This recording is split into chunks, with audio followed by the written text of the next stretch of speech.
Magandang umaga po muli mga kababayan ko. Muli po ang inyong lingkod ko sa akin, Angel Reyes, ay bumabati sa inyo ng magandang umaga. Isang mapagpalang araw po. Muli po ay pabalik na ako ng Cavite dahil magpapatikan po muna ako sa doktor ko kasi nataas ang dugo ko eh. Mablog si tatay. Kailangan ko magpa-check up muna ulit bago ayun, pag okay na ulit, pabalik ulit dito. Hindi naman pwedeng pabayaan ng kalusugan eh. Ito, tingnan mo po. Ito po ang driver ko. Maganda akong lipag. Kasama ka sa vlog ko. Ano ka? Alam niyo ba yung nung araw? Ano yan? Diyos sa amin to.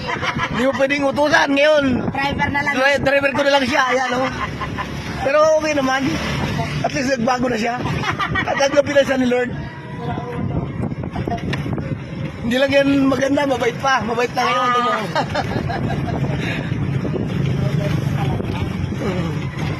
Nagbago na yan, kaya mahal-mahal ko na yan eh.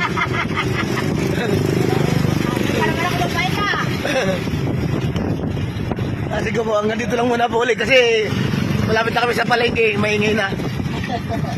Bye-bye, God bless. Ingat kayo mga kababayan kung may sakit. Magaling kayo. Marami nag-ano sa'yo? Meron din, may 4,000 lang ang viewers to eh. Ang dami na pala. Nanonood din naman ako eh.